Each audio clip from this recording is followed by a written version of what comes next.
नमस्कार सबिता किचन को आपण समस्त को स्वागत। आज मु आपण मानंकु बनै देखैबी बिना पियाज रे चटपटा सिमेई उपमा। आमे सब बेले सिमेई को क्षीर चीनी दे पायस बनै खाई थाउ, किंतु आपण माने केबे एई भली उपमा बनै खाइछंती? तो आज आमे चलंतु स्टार्ट करिबा। भिडियोटी को प्रथम रु शेष पर्यंत देखंतु। आपण माने मध्य एही परी बनांतु, खाइबा को बहुत टेस्टी लागिबो। भल लगिले लाइक शेयर सब्सक्राइब करने को अनुरोध रहिला। प्रथमे गैस रे गुटे कड़ाई बसई नेली, सेथिरे गुटे बड़ कप सिमेई देली, गोटे चामच घी देली। गैस को मीडियम रे रखी भल भाव रे लाल हेबा जाए भाजी नेली।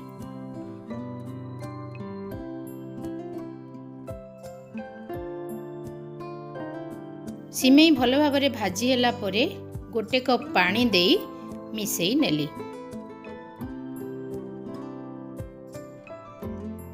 चारि 5 मिनिट परे सिमेई सिझी गला परे गुटिए प्लेट को ढाली ठंडा करिबा पई छाड़ी देली। एबे करेई को भल भाव रे धोई गैस रे बसई देली। करेई गरम हेबा परे 2-3 चामच रिफाइन तेल देली। अल्प टिके हळदी गुंड, गोटा जीरा, गोटा सोरिष देली, कंचा लंका, 1 चामच बुट डाली, भुसुंगा पत्र और बिरी डाली देली। तापरे किछि चीना बादाम और काजू बादाम मध्यम देई भाजिली।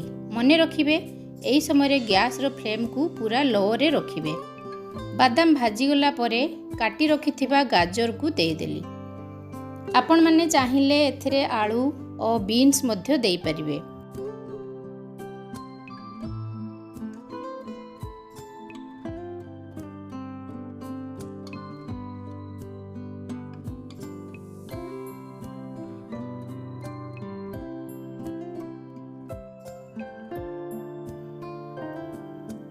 गाजर सिझी गला परे गोटे बड़ चामच चीनी, अधा लेंबू रस और स्वाद अनुसार लूण देई भल भाव रे मिसेई नेली।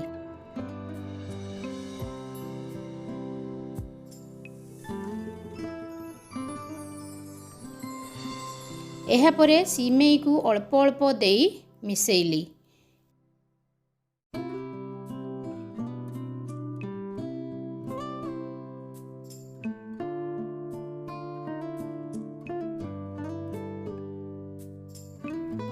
गैस को बंद करी भल भाव रे मिसेइली। शेष रे धनिया पत्र देई गरम गरम समस्त को परसिली। तो आपण माने मध्य एई भली प्रणाली रे बनांतु, देखिबे एई सिमेई उपमा केते झुड़झुड़िया हेबो, खाइबा को मध्य सुआदिया लागिबो। भिडियोटी केमिति लागिला दया करी कमेंट करी जणैबा को अनुरोध रहिला। एमिति नुआ नुआ रेसिपी देखिबा पई मो चैनल को फॉलो करंतु। निजर फ्रेंड एवं रिलेटिव सहित शेयर करंतु। आज पई रहिली। नमस्कार, जय जगन्नाथ। Thanks for watching.